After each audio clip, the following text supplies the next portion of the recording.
Si buscas videos de derecho de práctica civil y familiar, quédate, te puede interesar.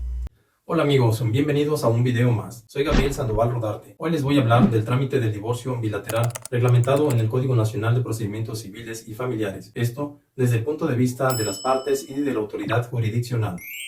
Y se contestará dudas como: ¿es difícil llevar un juicio en la vía oral familiar? ¿Qué requisitos esenciales debe cubrir los escritos iniciales y de contestación de demanda en la vía oral familiar? ¿Qué tipo de sanciones se le impone a un abogado por no asistir a una audiencia? ¿Cuántos tipos de divorcios contempla el Código Nacional de Procedimientos Civiles y Familiares? ¿El escrito inicial de demanda en la vía oral familiar puede ser presentado por comparecencia? Pues bien, entremos en materia. Acción de divorcio. Desde mi punto de vista particular, no debe considerarse acción, sino más bien una petición o solicitud de divorcio, toda vez que el divorcio siempre se le va a conceder a la parte quien lo solicite. Esto es para respetar y garantizar el derecho humano establecido en los artículos 1, 4, 29 y 133 constitucional, consistente en el derecho a la autodeterminación y al libre desarrollo de la personalidad.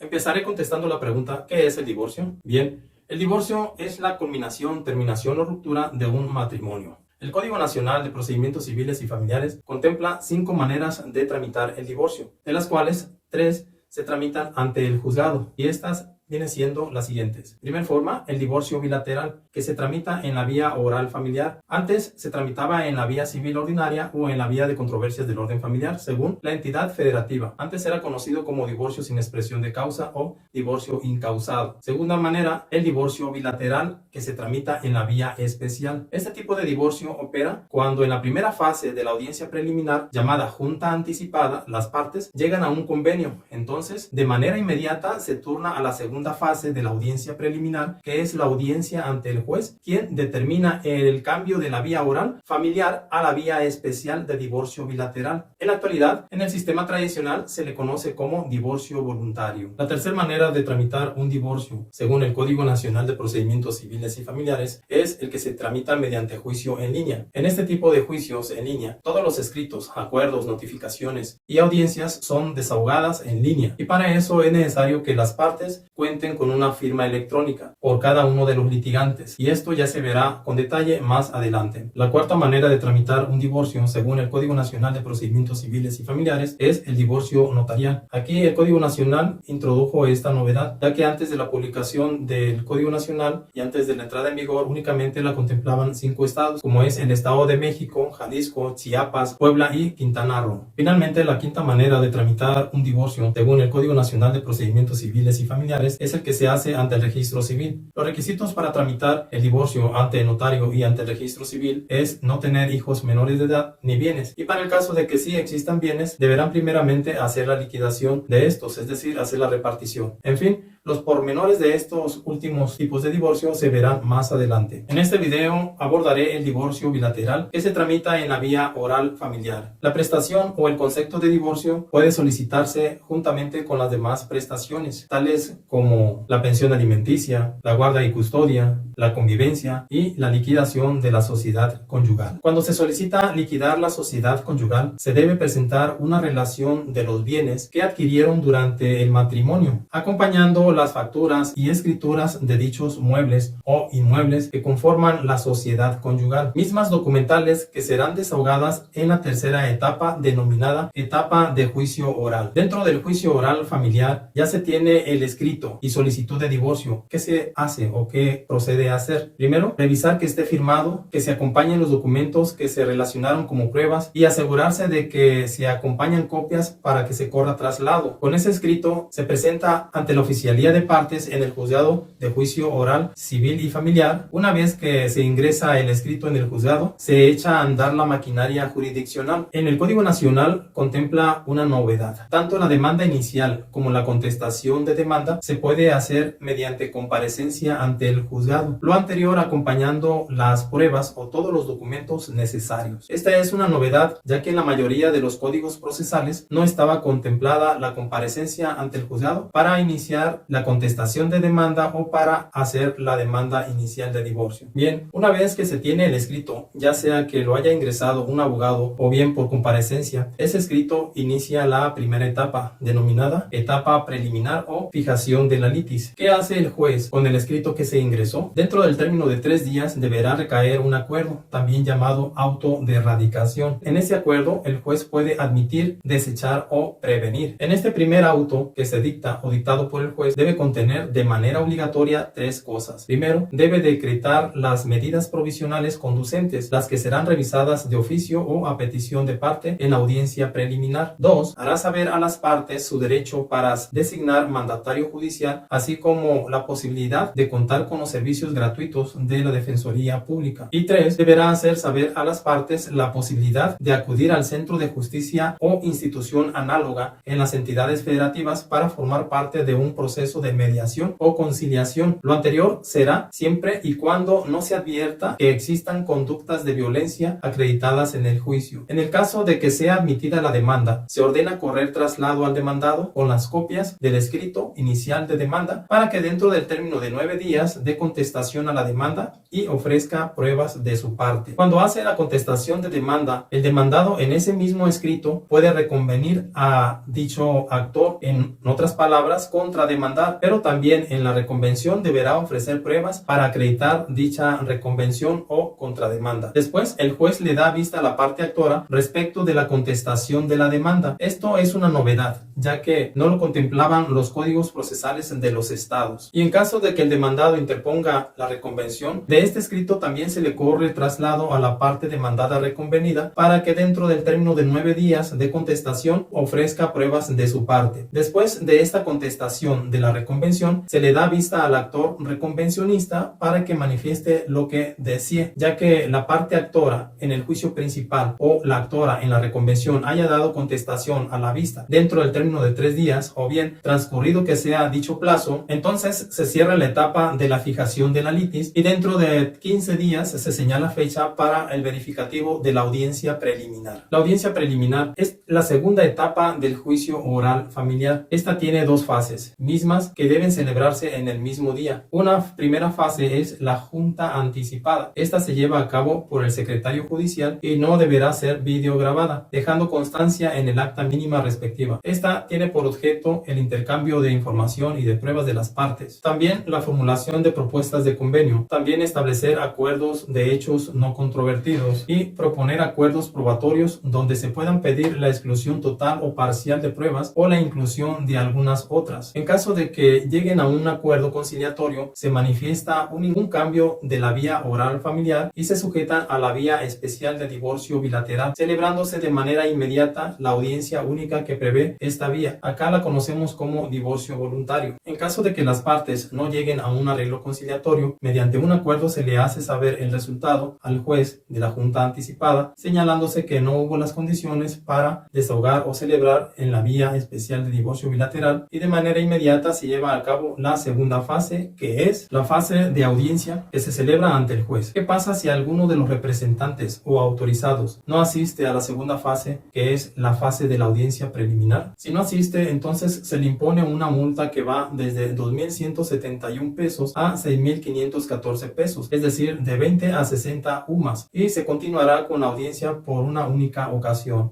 Y si falta una o ambas partes, ya sea el actor o el demandado, entonces el juez impone una multa de 1,085 pesos a 3,257 pesos, es decir, de 10 a 30 unidades de medida de actualización, y difiere la audiencia. Y si alguna de las partes, el actor o el demandado, faltan a la audiencia diferida, ¿qué pasa? Entonces el juez resuelve sobre la admisión o desechamiento de pruebas y cita para audiencia de juicio que tendrá verificativo dentro de 40 días. La preparación de las pruebas queda a cargo de las partes y si no se hace, esa prueba se desecha. En esta segunda fase, llamada audiencia preliminar, la desahoga el juez y en ella se desarrollan las siguientes etapas. Primero, la enunciación de la litis. Es el momento procesal en que se precisan las prestaciones admitidas y sus contestaciones. Si la parte actora reclamó el divorcio, el pago de una pensión alimenticia, la convivencia, la custodia, la pérdida de la patria potestad, o si hubo contestación, reconvención y tipo de excepciones. 2.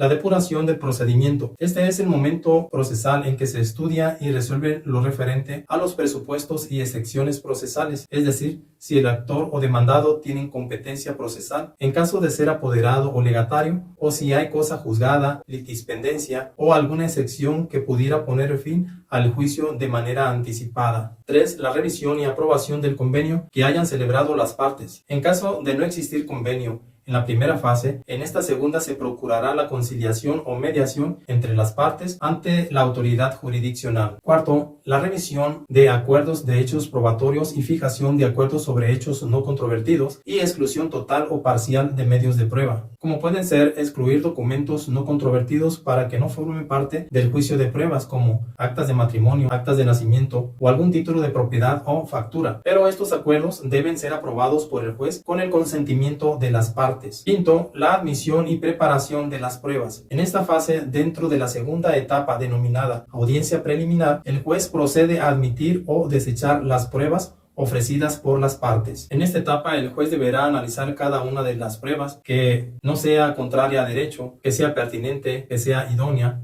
y guarden relación con todos los hechos narrados y cumplan con los requisitos de ofrecimiento previsto en el Código Nacional. Es en esta fase que el juez expide los oficios, citaciones y realiza los nombramientos de los peritos para su aceptación en la misma audiencia, en el entendido de que los oficios son puestos a disposición de las partes oferentes a efecto de que preparen sus pruebas y éstas se desahoguen en la audiencia de juicio. La fase 6, la revisión oficiosa de las medidas provisionales y órdenes de protección decretadas. En esta fase es que el juez ordena en audiencia especial la escucha del menor en comparecencia ante el juzgado, misma que tiene verificativo antes de la citación para la audiencia a juicio. La séptima etapa es la citación para la audiencia de juicio. En esta etapa, si las partes, además del divorcio, se reclaman pensiones, convivencia, custodia o patria potestad, si no se ponen de acuerdo en estos conceptos, entonces el juez resuelve de manera oral únicamente sobre la disolución del vínculo matrimonial, declarando el divorcio de las partes y continúa el juicio respecto de las demás prestaciones. Concluida esta fase, entonces el juez citará a las partes a una audiencia de juicio que deberá realizarse dentro de los 40 días siguientes a la celebración de la audiencia preliminar, quedando notificadas las partes en ese mismo acto. La tercera etapa dentro del juicio oral familiar es la audiencia de juicio. En la audiencia de juicio se desahogan las pruebas admitidas y se resuelven respecto de las diversas prestaciones como pensión alimenticia, guarda y custodia, convivencia, liquidación de la sociedad conyugal. Esto haciendo una relación de los bienes que fueron adquiridos durante el matrimonio. ¿De qué manera se desahoga la audiencia de juicio? Una vez que es declarada abierta la audiencia de juicio, la autoridad jurisdiccional escuchará los alegatos de apertura de las partes, los cuales no podrán exceder de 10 minutos para exponer sus respectivas teorías del caso. La autoridad jurisdiccional señalará el orden para el desahogo de las pruebas de conformidad con los acuerdos fijados en la audiencia preliminar. Aquí serán declaradas desiertas aquellas pruebas que no estén debidamente preparadas para su desahogo por causas imputables al oferente de la prueba. Una vez que esté concluida el desahogo de pruebas, se concederá el uso de la palabra por una vez a cada una de las partes y por un máximo de 10 minutos para formular los alegatos de cierre. La autoridad jurisdiccional tomará las medidas que procedan a fin de que las partes se sujeten al tiempo indicado. Enseguida se declarará el asunto visto y se emitirá de inmediato la sentencia definitiva. De ser necesario, la autoridad jurisdiccional decretará un receso razonable para resolver en el mismo día. En su caso, se reanudará la audiencia. La autoridad jurisdiccional explicará de forma breve y clara, sencilla, en un lenguaje cotidiano, el sentido de su sentencia definitiva y leerá únicamente los puntos resolutivos, entregando copia simple de la versión escrita de la misma a las partes en un plazo no mayor de 2 días.